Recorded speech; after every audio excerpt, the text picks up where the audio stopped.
Ya,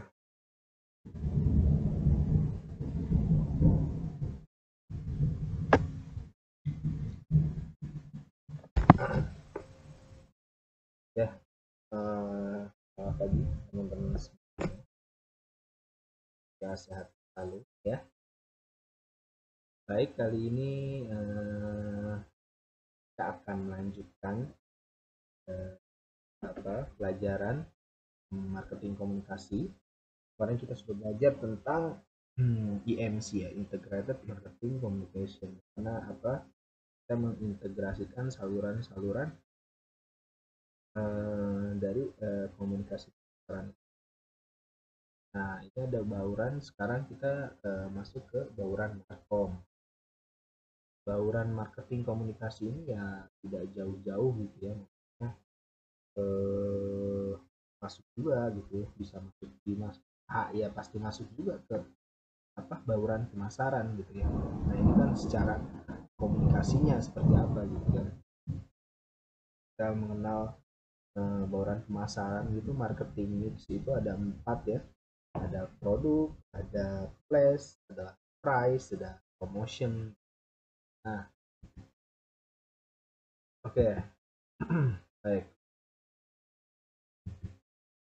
Outline-nya yang pertama pengertian bauran komunikasi pemasaran, yang kedua unsur-unsur bauran komunikasi pemasaran itu apa saja, lalu yang ketiga faktor komunikasi pemasaran, keempat perilaku konsumen dalam komunikasi pemasaran, yang kelima hambatan komunikasi pemasaran, yang keenam itu komunikasi internet ya. Oke, kita masuk ke bauran markom. Nah, menurut Kotler, marketing communication mix ini kita bisa lihat di gambar di kanan ini ada advertising, ada sales promotion gitu ya, ada event and experience, ada PR, ada direct marketing, ada interactive marketing, ada personal selling gitu ya. Jadi nggak jauh-jauh lah dari yang kemarin kita pelajarin tentang integrated marketing communication, integrasinya. Nah, kata Philip Kotler, nah, bauran komunikasi pemasaran merupakan penggabungan dari 5 model komunikasi pemasaran, yaitu ada iklan, ada promosi, penjualan, ada hubungan masyarakat, pemberitaannya gitu ya, penjualan pribadi, pemasaran langsung, dan aktif. Ini gabungan dari bersama sama integrated marketing action. Marketing salurannya gitu ya, saluran komunikasinya seperti apa. Lalu bauran pemasaran merupakan seperangkat alat pemasaran yang digunakan perusahaan untuk mencapai tujuan pemasaran dalam memenuhi target pasarnya. Kan kalau kita ngomongin perusahaan besar gitu ya, kalau misalkan kalian jadi manajer gitu, kalian harus mempunyai strategi komunikasinya seperti apa gitu ya. Bauran pemasarannya kayak gimana nih, ada 4P gitu ya, terus ada lagi 7P, ada tambahan lagi, jadi sesuaikan sama perusahaan kalian gitu. Sesuaikan dari kondisi keuangan seperti apa dan lain-lainnya lah pokoknya. Nah, poinnya terdiri atas iklan, penjualan pribadi, promosi penjualan, dan hubungan masyarakat yang dipergunakan perusahaan untuk mencapai tujuan penyebaran informasi tentang perusahaan dan apa yang hendak ditawarkannya gitu ke pasar. Itu poinnya. Nah, saya contohkan gini ya, viral marketing. Viral marketing ini apa nih? Viral marketing adalah merupakan strategi penyebaran pesan elektronik yang berisi informasi tentang produk tertentu secara luas dan terus berkembang. Fungsinya si viral marketing ini yaitu meningkatkan traffic, membuat pengunjung merasa penasaran dan ingin berkunjung, dan meningkatkan penjualan. Dengan meningkatnya jumlah traffic, tentu semua tentu akan menjadikan kesempatan untuk closing itu lebih besar gitu ya. Nah, dia penasaran, viral, iklan ini viral, jadi dia lihat tuh ini sebenarnya apa sih gitu ya, kira penasaran dicoba sama dia gitu kan, kita closing.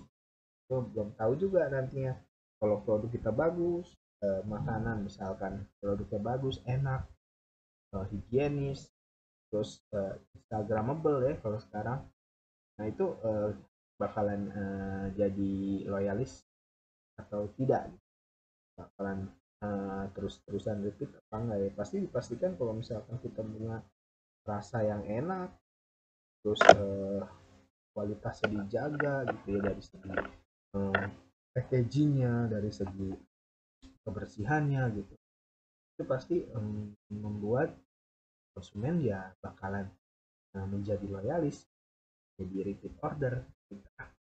Nah, viral marketing ada kelebihan dan kelemahannya nih. Kayak contoh kan ada di sini gambar kepak sayap kebinekaan. Kemarin tuh lagi boom-boomnya kepak sayap kebinekaan. Semuanya diparodikan ya kan. Nah, kelebihannya adalah menyatukan jutaan orang di dunia hanya dengan sekali tekan tombol ya. Yang kedua adalah penyebaran informasi sangat cepat, hanya dalam hitungan detik. Pesan langsung bisa dibaca oleh orang di seluruh dunia, gitu ya. Kalau misalnya penyajiannya menarik, gitu ya, penasaran. Kalau yang misal di medsos itu suka dikenal dengan S3 marketing, S2 marketing, S4 marketing gitu ya. Itu viral gitu ya. Lalu biaya yang dikeluarkan untuk menyebarkan informasi melalui viral marketing sangat kecil. Ya benar, kalau misalnya kamu di TikTok masuk FYP gitu kan, orang-orang penasaran, ya biayanya ya pasti ini kan, pasti gratis gitu ya. Ya kecuali kalau misalkan perusahaan besar bikin, dia bikin eh, ada modelnya, ada ininya, ada itunya gitu ya, itu kan perlu bayaran juga gitu. Kalau misalnya kalian bikin video sederhana saja gitu, tapi bisa viral gitu, hooknya dapet gitu ke si ke yang menerima ini, ke si komunikannya gitu ya, itu membutuhkan biaya yang kecil pastinya gitu ya. Lalu mempunyai korelasi dengan merek terkenal, kesetiaan konsumen, dan penggunaan website ya. Lalu memberikan kredibilitas perusahaan secara instan ketika iklan kita viral gitu ya. Nah ini pasti kan orang penasaran, bakalan mencari ini apa gitu ya, ke website kita gitu ya kalau punya. Terus bisa dilihat lagi nanti, oh ternyata followersnya sudah banyak juga ya gitu ya, konsumennya udah banyak nih, kok saya baru tahu gitu ya. Terus memberikan kredibilitas perusahaan secara instan. Ketika kita bikin iklan yang positif, hasilnya positif, ya bakalan ngasih kredibilitas perusahaan itu ya positif gitu ya. Tapi kalau misalkan iklan kita dapatnya negatif, ya perusahaan juga pasti kena gitu ya. Kayak kasus Eiger waktu itu gitu ya. Nah, itu kan kena juga tuh Eiger negatifnya. Gara-gara uh, ada YouTuber gitu ya, dia beli sendiri gitu kan produk Eiger, cuma dia review gitu.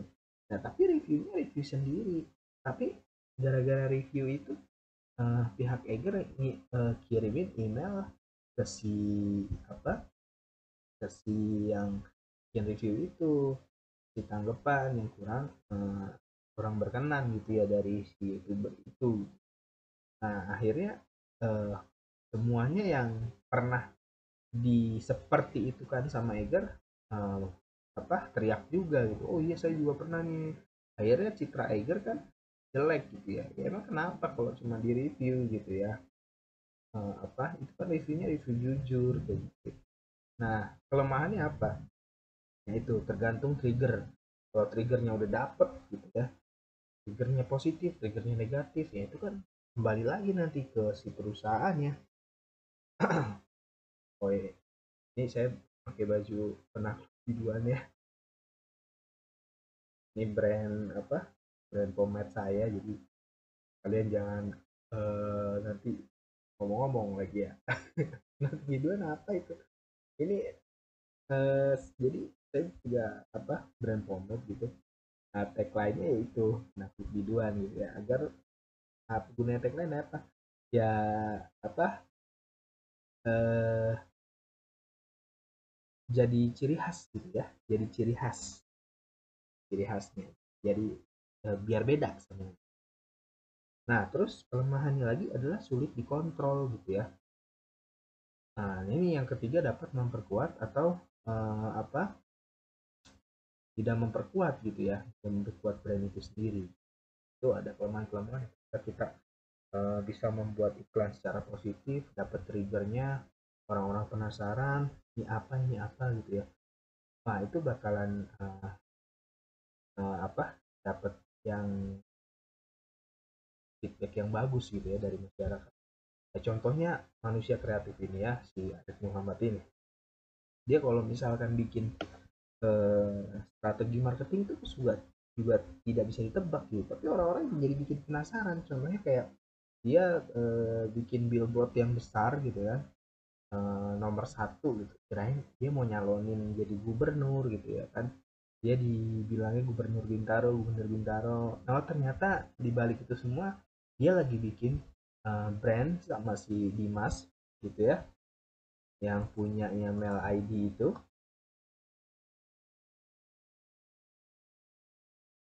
yang punya mail ID Dimas Dimas apa namanya, saya lupa, yang punya mail ID sama Hello Car ID. Dia bikin bisnis fashion gitu ya, namanya Prep Studio. Ini orang sangat kreatif gitu dalam hal mengkomunikasikan strategi brandnya gitu ya, strategi marketingnya. Kita bisa belajar banyak dari ini gitu ya, dari cara-cara dia apa bikin strategi-strategi marketing untuk mengolah dalam mengolah strategi marketing komunikasi itu, bikin orang tuh penasaran tuh dia keren banget. Lalu unsur bauran markom.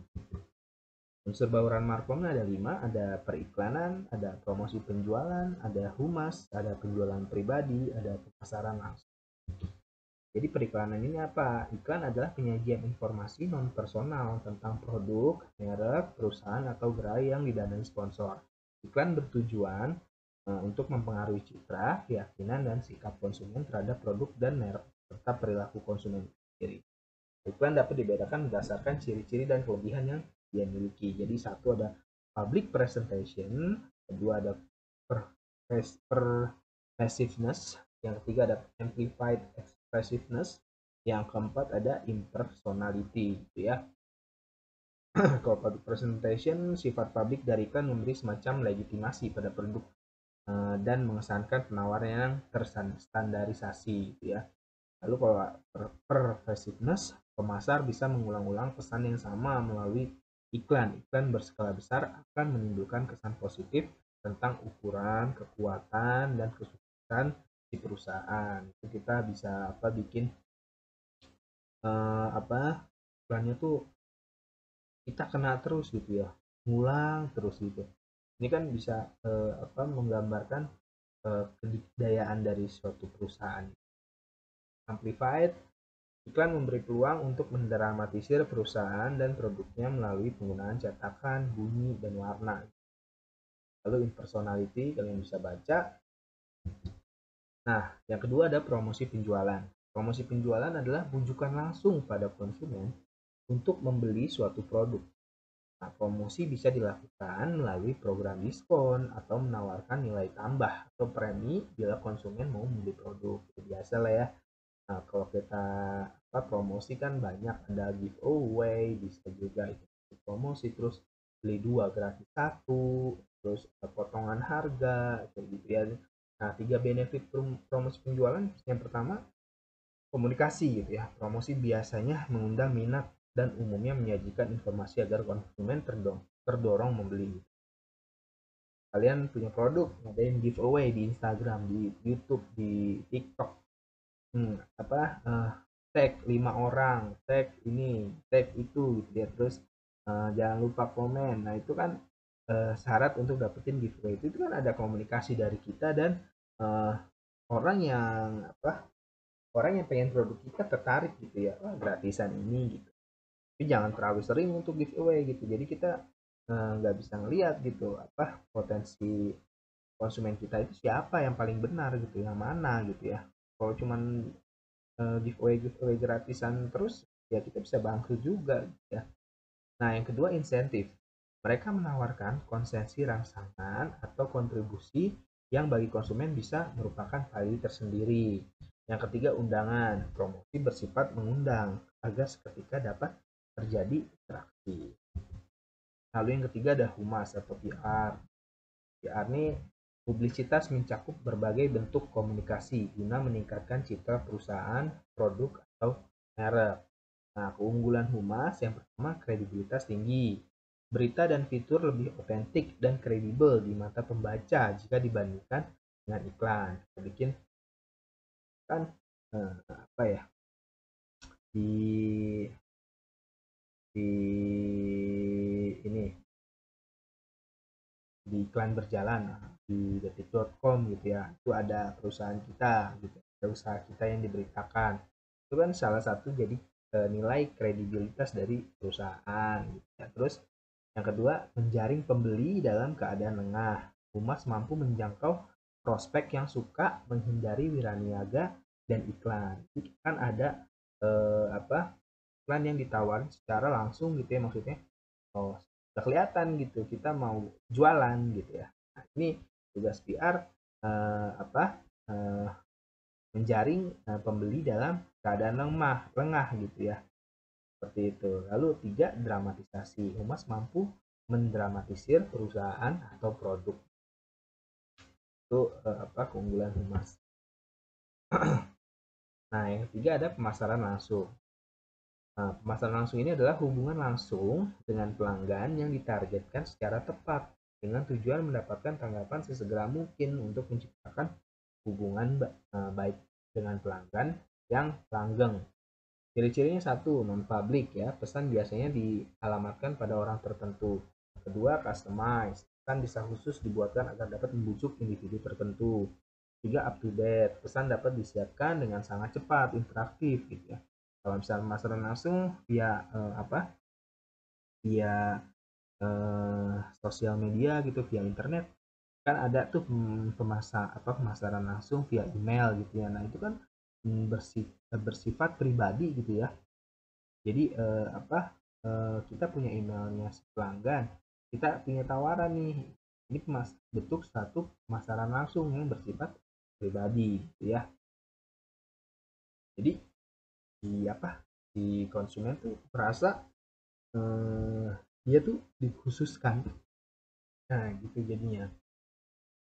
Nah pemasaran langsung juga bisa masuk ini ya kayak sales yang datang ke rumah-rumah gitu.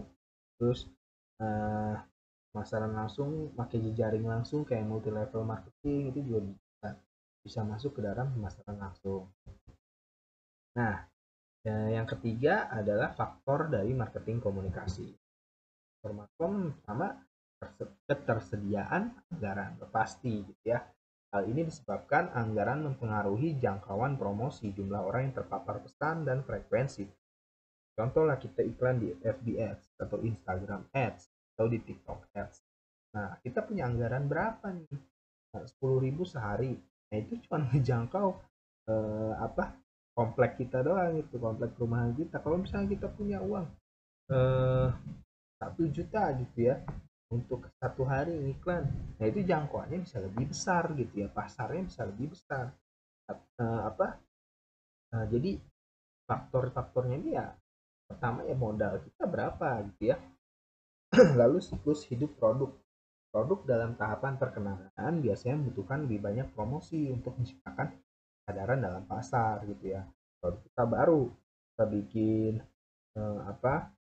kita bikin suatu produk parfum, mereknya belum ada yang kenal, gimana caranya biar kenal? Iklanin, terus eh,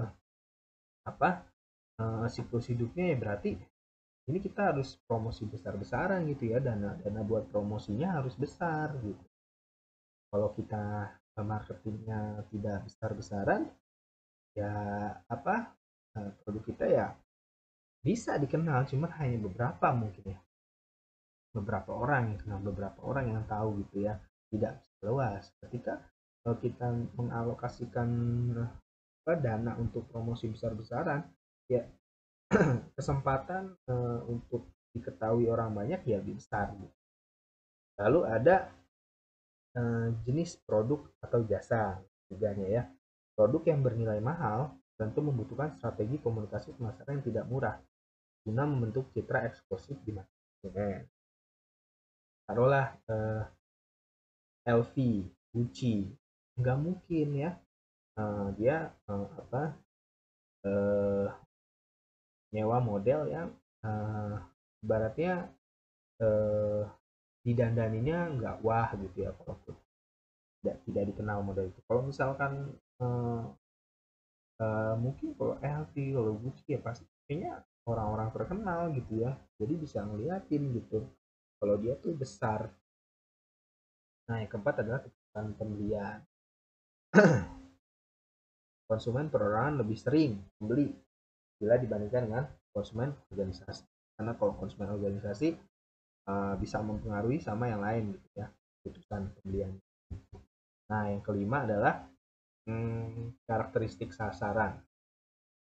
Jadi metode yang akan dipilih oleh pemasar atau manajer pemasaran didasarkan atas karakteristik halayak sasaran seperti usia, jenis kelamin, dan gaya hidup. Jadi kalau misalnya kalian jadi seorang manajer gitu, atau enggak sekarang apa ya, profesinya tuh kalau seorang bisa Facebook Ads, Google Ads, itu kan sangat-sangat dicari ya sama perusahaan sekarang.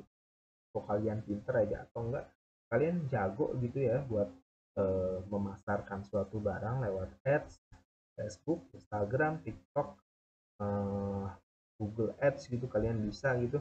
Nah itu bayarannya sekali jasa aja itu bisa besar gitu ya.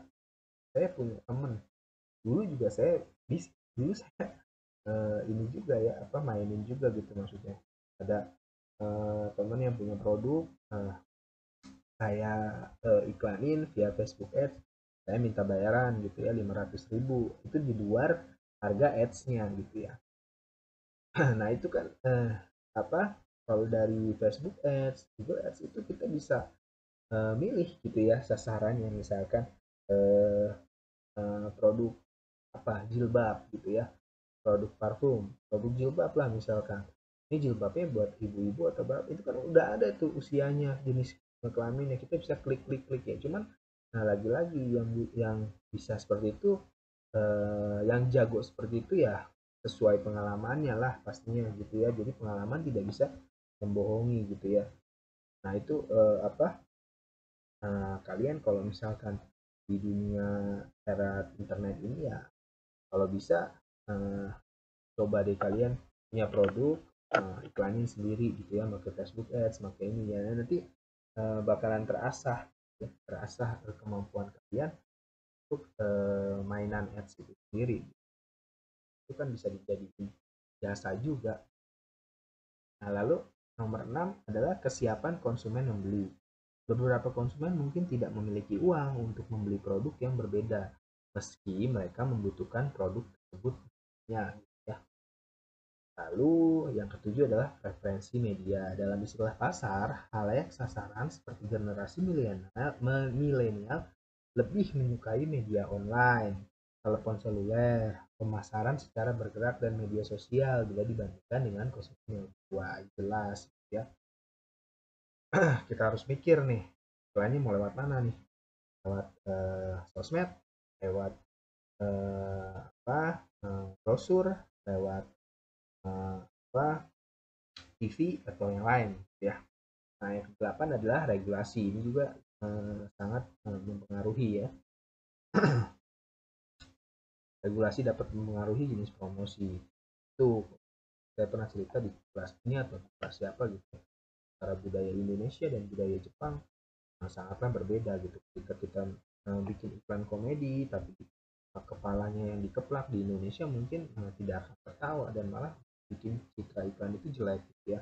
Tapi kalau di Jepang pergerakan kepala biasa aja gitu. Nah, yang sembilan adalah kompetitor. Dalam menentukan bauran komunikasi pemasaran, seorang pemasaran atau manajer pemasaran hendaknya memikirkan apa yang dilakukan oleh kompetitor terkait dengan bauran komunikasi pemasaran yang digunakan. Kita mau bikin baju, dan kita lihat nih influensi kita siapa nih,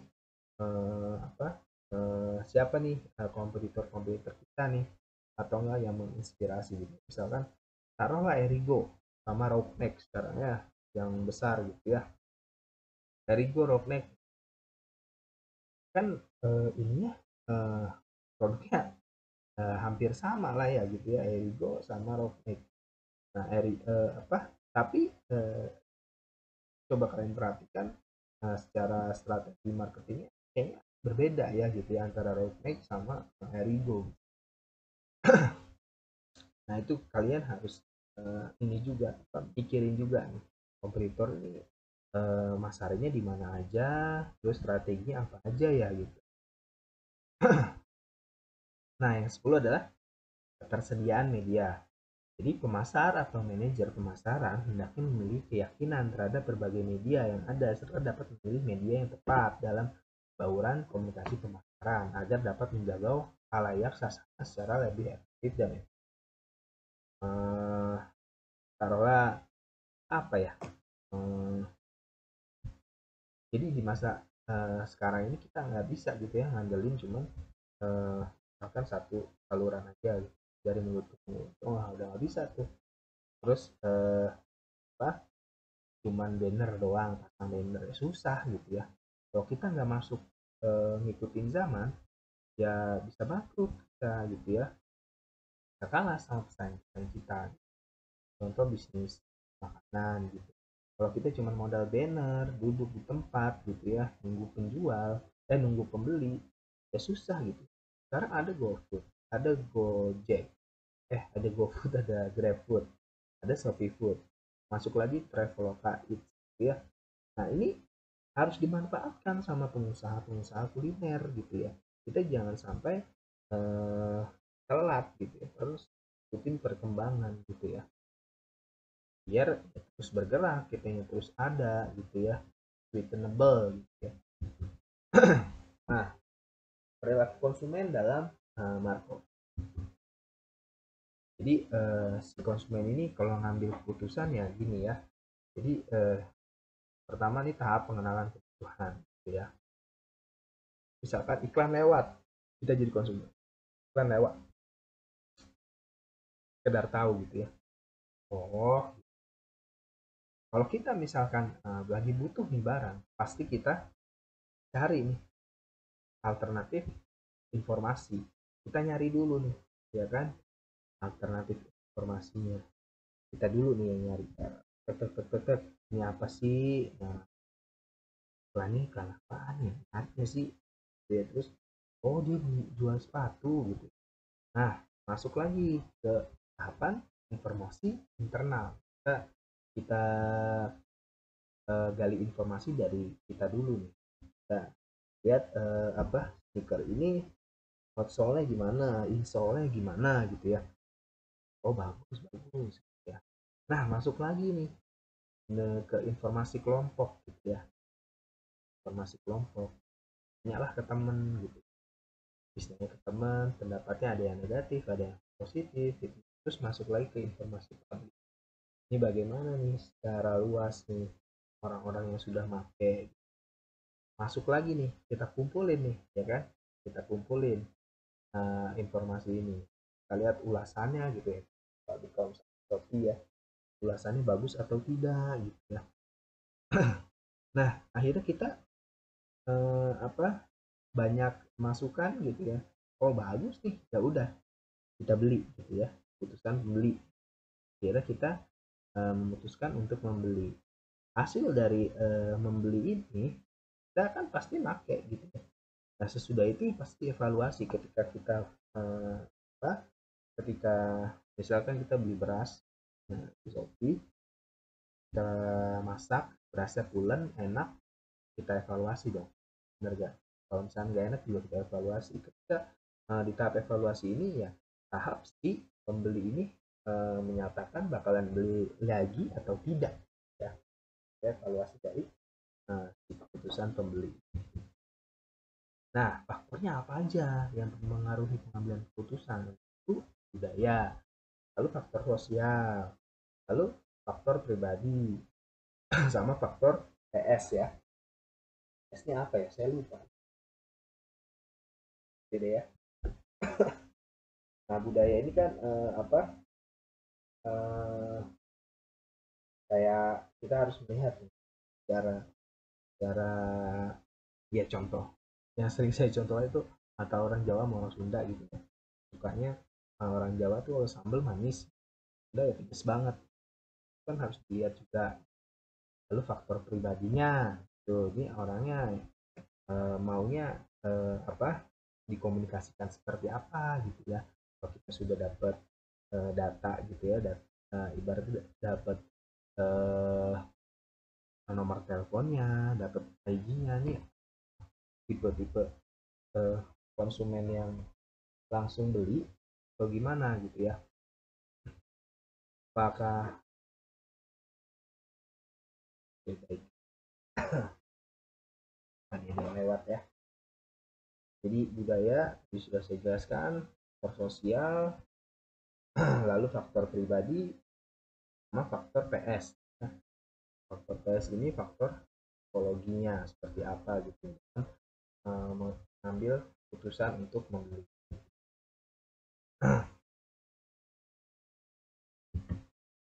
Nah, model komunikasi ada pengirim, encoding, pesan, decoding, penerima, respon, umpan balik seperti apa gitu ya. Ini kalau misal ada noise ini terganggu atau tidak gitu ya. Ini ibaratnya ya kalau kita komunikasi aja ini apa prosesnya seperti ini.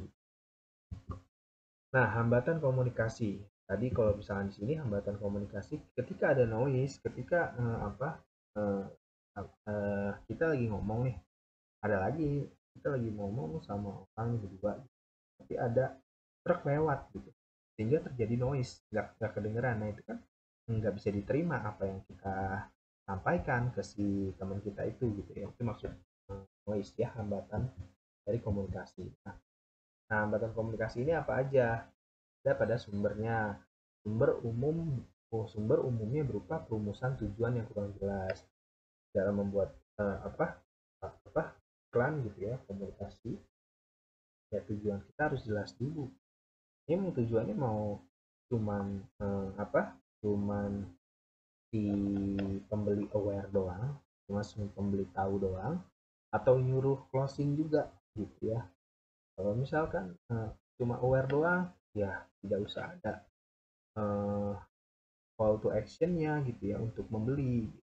Jadi kita harus tentuin dulu tuh apa tujuannya nih, tujuan iklan ini apa gitu, untuk apa, nyari traffic doang kah, nyari closingan juga kah gitu ya. Nah, yang kedua adalah ada encodingnya gitu ya. Misalnya copywriter dan perancang iklan lebih terobsesi membuat iklan kreatif yang original ketimbang fokus pada penyampaian benefit produk gitu ya. Dia lebih suka bikin iklan yang kreatif gitu ya, dibandingin benefit produknya. Ada nggak kayak gitu? Ada loh yang seakan-akan kita nggak lihat iklan gitu ya, jadi produknya apa kita nggak tahu gitu, tapi nantinya akan tersampaikan ternyata oh produknya baju seperti itu. Jadi kita bikin iklannya ya kreatif aja yang bisa menarik menarik si yang lihat gitu ya. Nah yang ketiga adalah ada transmisi pesan, kompetitif clutter, kekusutan yang terjadi karena banyaknya iklan gitu ya. Yang keempat ada proses decoding, buruknya konsep produk dan kegagalan yang mengembangkan pesan iklan yang relevan. Kalau misalkan produknya jelek ya agak sulit juga gitu ya diterima sama masyarakat. Jadi emang dari awal harus dipikirkan gitu produknya apa, makanya bauran pemasaran tuh ada produk kan, produk, pricing, promotion, flash, ya. Jadi harus benar-benar dipikirkan packaging seperti apa. Nah, komunikasi internet. Komunikasi internet, konsumen saat ini akan menuntut dan makin spesifik kebutuhannya. Fleksibilitas, kehandalan, akurasi, serta kecepatan merupakan syarat utama dalam era ini. Sistem legasi memiliki permasalahan dalam fleksibilitas. Internet merupakan cara cepat untuk mengumpulkan informasi secara efisien dan murah. Pada setiap pelaksanaan transaksi, konsumen menyediakan informasi tentang demografi, preferensi, serta perilaku belanja.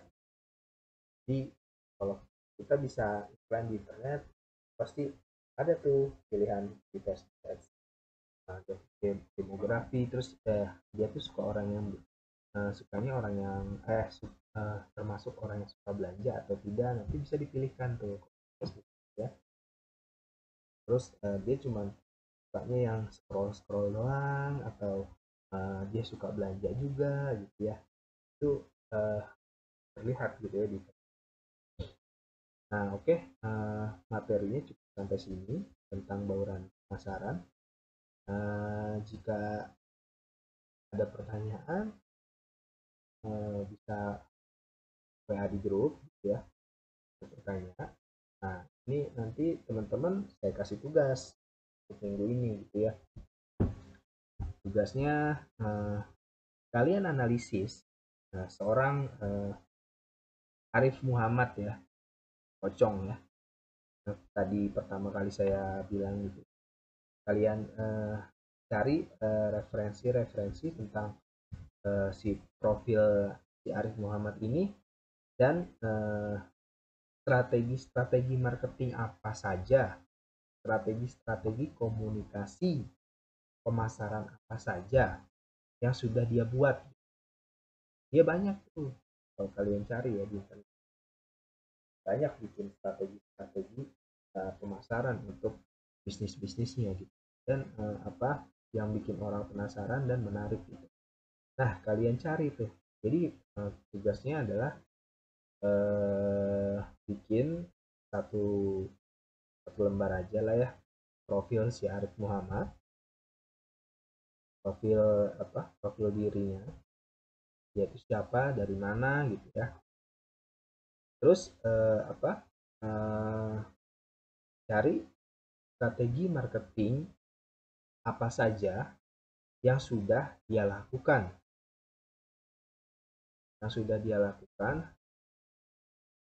lalu teman-teman jelaskan ya saja. Oke, kurang lebihnya saya mohon maaf. Terima kasih banyak.